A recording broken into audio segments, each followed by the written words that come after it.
Hey everyone, welcome. My name is Lauren and I'm a homeschooling mom to 3 girls ages 9, 8, and 4. And today I want to share about Abeka's kindergarten curriculum.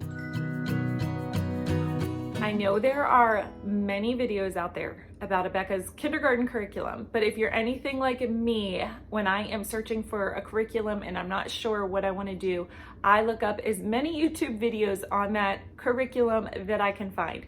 And I just find that every single one of them offers something a little bit different and a little bit of a different perspective. So I'm going to be using this with my 4-year-old. She is about to turn 5. She will be 5 in September, end of September. So she will be a little bit on the younger side, but not too bad. So she will be 5 when she does the majority of this work. So we're gonna get started right away into the books that I have. I wanted to start off with Think and Learn first. This is like a critical thinking skill building book. So you can see here, it's writing skills, eye-hand coordination, visual perception, listening and thinking skills, and good character.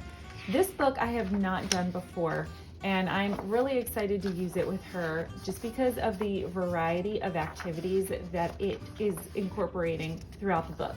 And if you, I'm gonna do a flip through as I kind of talk so that you can get an idea. But as you, if you get the lesson plans, you can either have the child do this independently, or there's lesson plans that kind of go along with it. It's in the main curriculum book that I will show you in just a minute. So for example, like there's no directions with this. I'm sure you can figure it out. I'm sure it's just a puzzle that the child needs to put together. However, in the lesson plan book, it'll give you more direction of like what to do. But I would say I have looked through this book and I would say 95% of it, the child can do just independently. You don't need the lesson plan book for this.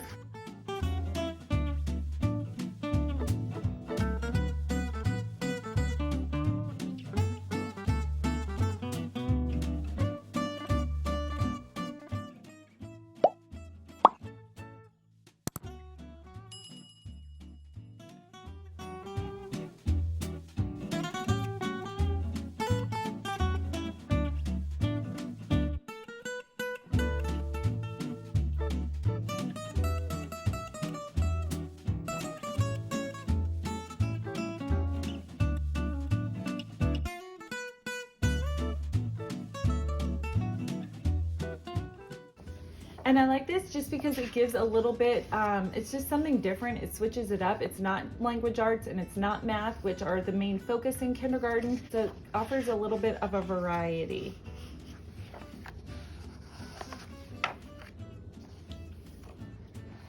So here's letters and sounds. This is going to be the language portion of the program. So it is going to start off very gently. Now, if you have used Abeka K4, you'll be familiar with the layout of this. You can see it starts very gently with, like, they usually are introducing vowels at first and then they build upon it.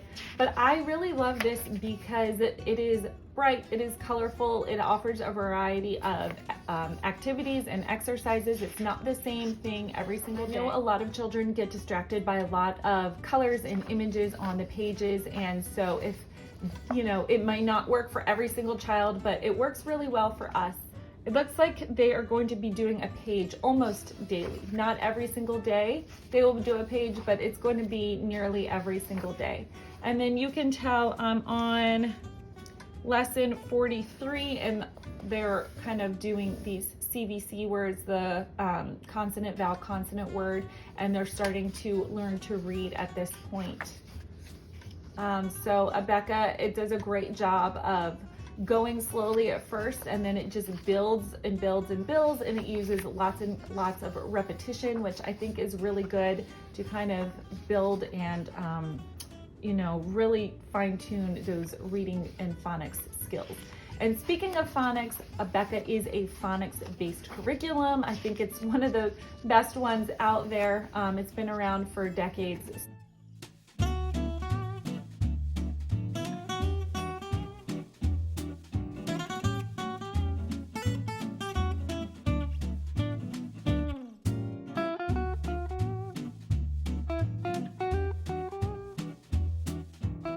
Lesson 150, there are 170 lessons altogether, so you can see they are definitely reading sentences, by the end of the year, actually by midway through the year, they're reading sentences, but they're going to be incorporating that about midway, definitely onward through the end of the year.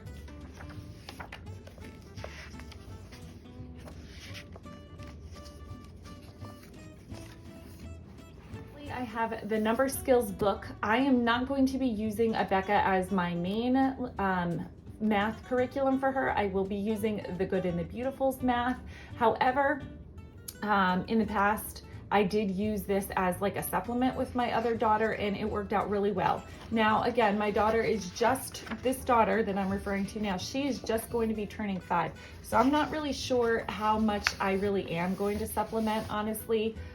With math, I'm not sure. She's a little bit younger. My other daughter was an entire year older. And so, you know, just different maturity levels and things like that. In true Abeka form, it's going to start off very gently, very slowly, and then pick up as the school year goes on.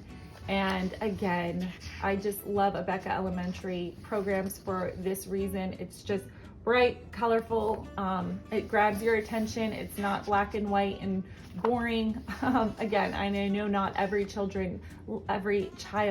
likes that, and that doesn't work for every child, but if you and your child are like this, then I feel like it's a great fit for many people who really like that type of approach. And more important than that, this is a solid math program as well.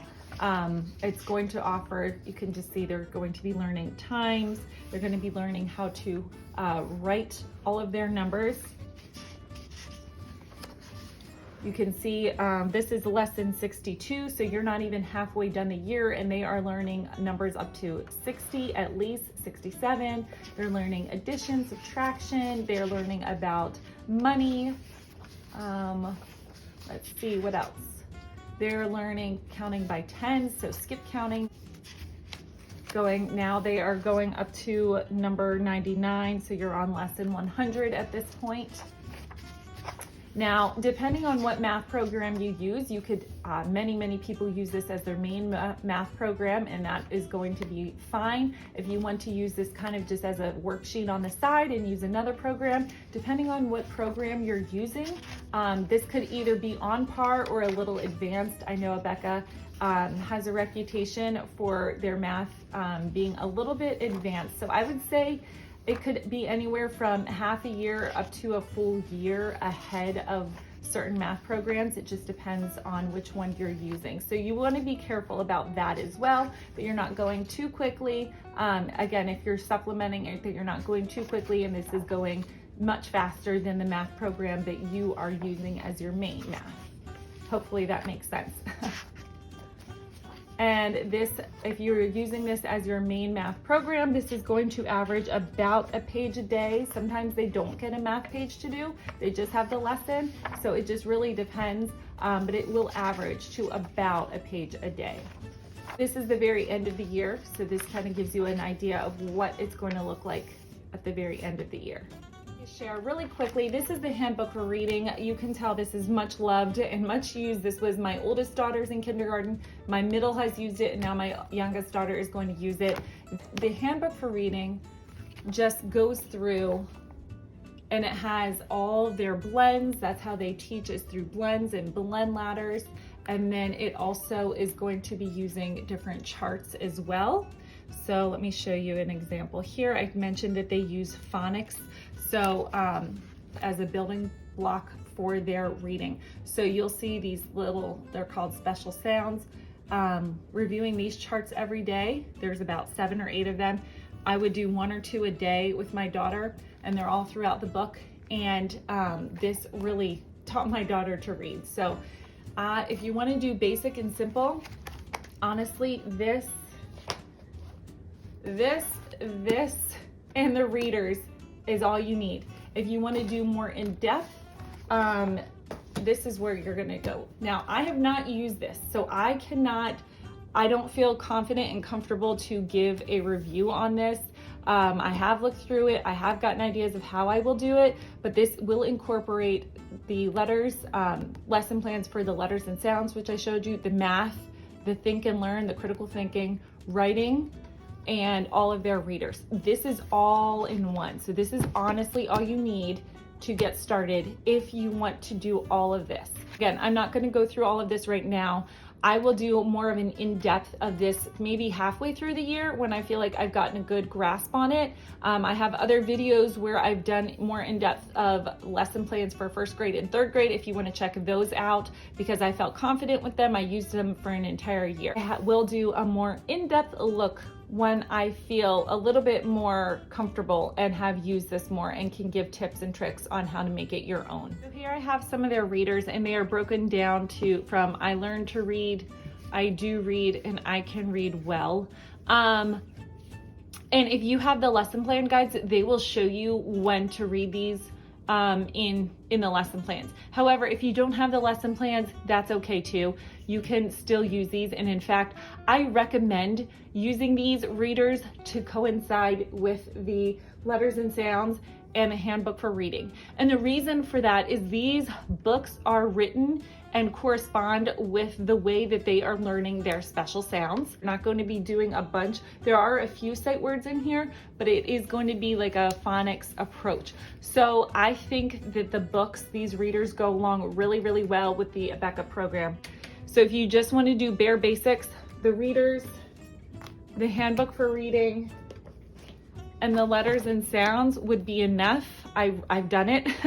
And so I've taught a daughter to read just using these, and it was fine. And she's a really good reader now. She's going into second grade. She reads probably at her third or fourth grade level. So this is enough. However, if you just want to be sure, or if you just want to have the lesson plans for math, if you want to have the lesson plans for the thinking skills, and you just want to, you want to make sure you're being very comprehensive and not missing anything, get the lesson plans as well, just to be on the safe side.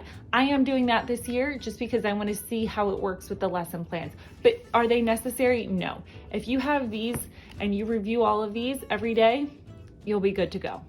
Thank you so much for watching. I appreciate it. As always, thank you for being here. And if there's any questions or comments, please leave them in the comments below. Make sure that you subscribe to my channel if you have not already. Hit the like button before you go. And if you are on Instagram, check out my Instagram page. I am at The Practical Homeschooler, just like on YouTube. Thanks again for watching. You take care, have a great day, and I'll see you again soon.